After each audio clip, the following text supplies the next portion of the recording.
सातारा जिल्ह्यातील आजच्या टॉप 10 दिनांक 29 जुलै 2025 पावर्ड बाय जिल्हा सातारा संचलित जनसेवा सुविधा केंद्र Satara. Made in Satara bags.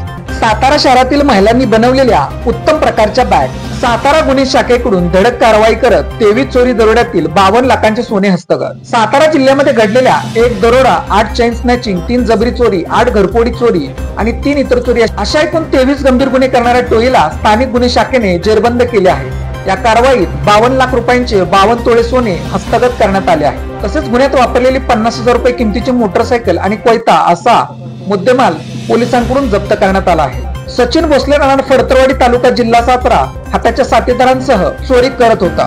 Sachin Bhosale आणि त्याचे 7 साथीदार यांनी सातारा जिल्ह्यात एकूण 23 गुन्हे केल्याचे समोर आले आहे। या कारवाईत चोरीचे सोने विकत घेणाऱ्या 2 सराफ दुकानदारांनाही अटक करण्यात आली आहे। आशिष चंदुलाल गांधी राहणार रहमतपूर तालुका कोरेगाव आणि संतोष जगन्नाथ घाडगे राहणार देगाव तालुका जिल्हा सातारा या सराफांनाही गुन्ह्यामध्ये अटक करण्यात आली आहे।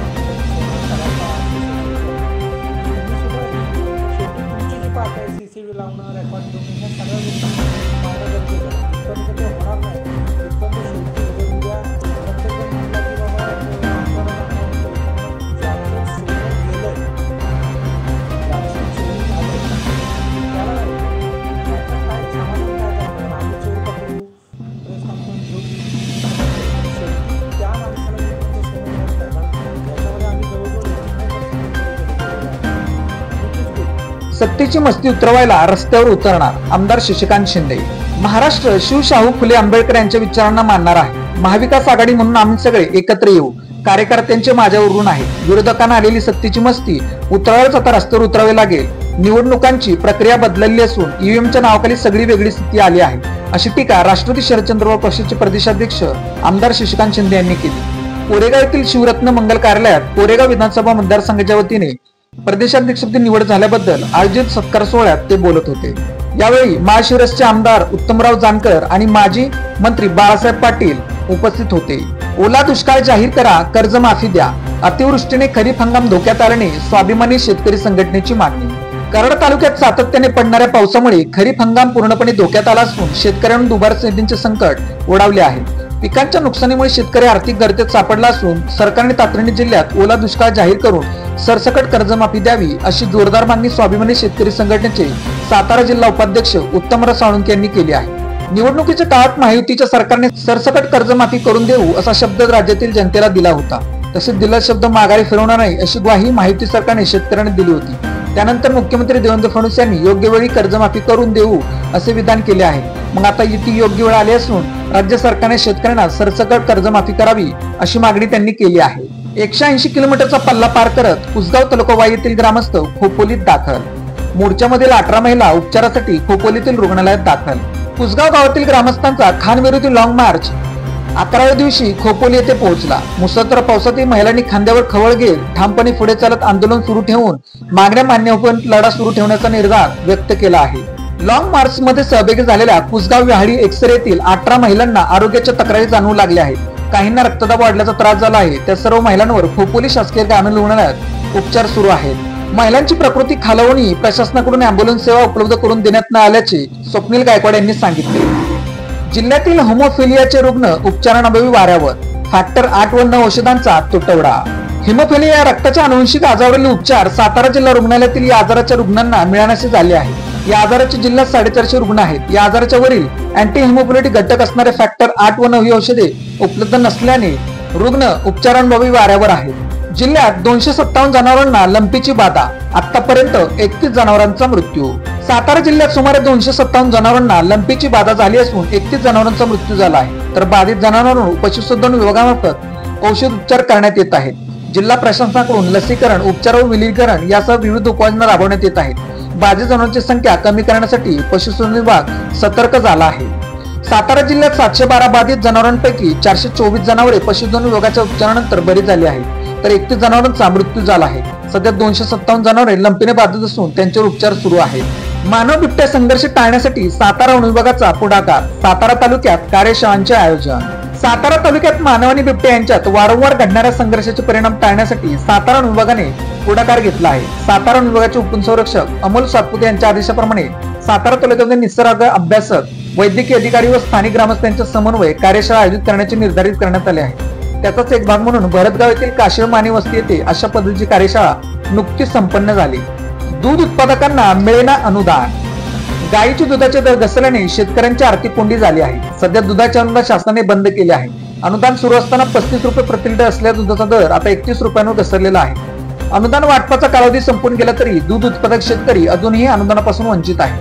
अनुदान कधी मिळणार या विवेचने दूध उत्पादक शेतकरी आहेत. या परिस्थितीमुळे दूध उत्पादक शेतकरी अडचणीत सापडला आहे.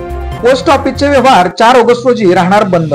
प्रगत डिजिटल प्लॅटफॉर्मकडे सुरळीत आणि सुरक्षित संक्रमण सुनिश्चित करण्यासाठी सोमवार दिनांक 4 ऑगस्ट 2025 रोजी नियोजित डाऊन टाइम ठेवण्यात आले आहे. या दिवशी कोणतेही पोस्टल व्यवहार पोस्ट ऑफिसमध्ये होणार नाहीत अशी माहिती वरिष्ठ अधीक्षक डाकघर यांनी नागरिकांना दिली आहे. अतीत तालुका सातारा येथे घरफोडीत 13.5 तोळ्यांचे दागिने व रोकड लंपास.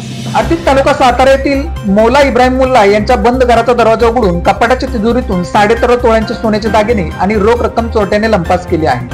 रविवार दिनांक 20 जुलै रोजी घराला कुलूप लावून पत्नी समेत ते तळबीड येथे नातेवाईकांकडे गेले होते. ते शुक्रवार दिनांक 25 जुलै रोजी सायंकाळी परत आले असता घराच्या दरवाजाची कडी व कुलूप तुटलेले होते व त्यांना चोरी झाल्याचे निदर्शनास आले.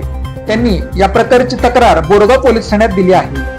वडूज येथे शालेय विद्यार्थ्यांसाठी नियमित बस चालू न झाल्यास स्वाभिमानी शेतकरी संघटना आंदोलन करणार.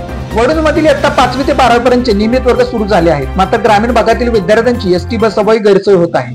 या मुलांसाठी नियमित एसटी बसेस सुरू कराव्यात. तसेच शाळकरी विद्यार्थ्यांना एसटीत न घेणाऱ्या वाहक आणि चालकांवर कारवाई करावी, अन्यथा आंदोलन छेडले जाईल असा इशारा स्वाभिमानी शेतकरी संघटनेचे तालुकाध्यक्ष दत्तू काका गार्गे यांनी दिला आहे. नोकरी लावण्याच्या आमिषाने वाघोली तालुका कोरेगाव येथील एकाची 3 लाखांची फसवणूक. वाघोली तालुका कोरेगाव येथील प्रतीक चंद्रकांत भोटे वय 26 याच्याकडून नोकरी लावण्याचे आमिष दाखवून 3 लाख रुपये उकळल्याची घटना घडली आहे. या प्रकरणी त्याने वाटर पोलीस ठाण्यात दोघांवर फसवणुकीचा गुन्हा दाखल केला आहे. प्रतीक भोटेचा गावात हॉटेल व्यवसाय आहे. त्याच गावातील उमेश रामचंद्र भोटे वय 34 आणि पिंपोडे बुद्रुक येथील दीपक भैरू चव्हाण वय 35 या दोघांनी प्रतीकेला नोकरी लावण्याचे आमिष दाखवले. प्रतीकने 21 एप्रिल 2022 पासून ते 22 जुलै 2023 दरम्यान उमेश भोटे यांना 3 लाख रुपये दिले, पण ठरल्याप्रमाणे नोकरी लागली नाही. अनेक महिने उलटून काहीच घडत नसल्याने प्रतीकने पोलिसात धाव घेतली आहे. फलटणमध्ये चायना मांजा विरोधी जनजागृती रॅली. चायना मांजा वापराविरुद्ध जनजागृती करण्यासाठी तसेच चायना मांजामुळे होणाऱ्या दुष्परिणामांची माहिती व्हावी यासाठी फलटण येथील nature and wild life healthcare संस्थेने आयोजित केलेल्या रॅलीस उत्स्फूर्त प्रतिसाद मिळाला. या रॅलीत आकांक्षा क्लासच्या विद्यार्थ्यांनीही सहभाग घेतला. नागपंचमी सणानिमित्त अनेक पतंग उडवण्याचा छंद जोपासतात. काही जण पतंग उडवताना मानव जातीला पशुपक्ष्याला घातक ठरणारा व शासनाने बंदी घातलेला चायना मांजा वापरतात. त्यामुळे अनेकांना गंभीर जखमा तर काहींना आपला जीवही गमावा लागला आहे. अशा या घातक मांजा विरोधात आयोजित रॅलीत एक पतंग आकाशात, हजारो पक्षी धोक्यात. बंद करा, बंद करा, चायना मांजा बंद करा अशा घोषणा देत जनजागृती रॅली करण्यात आली. महाबळेश्वर तापळा रस्त्यावर वाहतूक सुरू.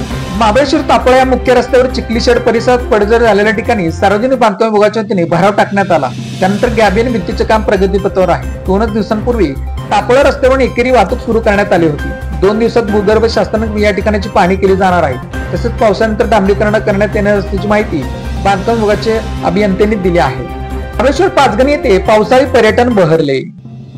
हिरवागार श्रावण महिना सुरू झाला असून निसर्गात सर्वत्र याची जादू अनुभवायला मिळत आहे. विशेषतः सातारा जिल्ह्यात निसर्गाने मुक्त असताना उधळण केली आहे. मागील काही दिवसांच्या विश्रांतीनंतर पश्चिम भागात पुन्हा मुसळधार पावसाचा जोर वाढला आहे. या पावसामुळे महाबळेश्वर पाचगणी परिसरात पर्यटकांची रेलचल दिसत आहे आणि पर्यटकांनी मोठ्या प्रमाणात पर्यटन स्थळी गर्दी केली आहे. Lalit tailors, look good feel good.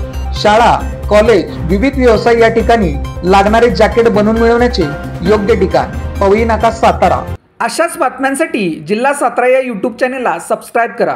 Video आवडल्यास व्हिडिओ लाईक करा, व्हिडिओवर कमेंट करा आणि व्हिडिओ जास्तीत जास्त लोकांपर्यंत शेअर करा.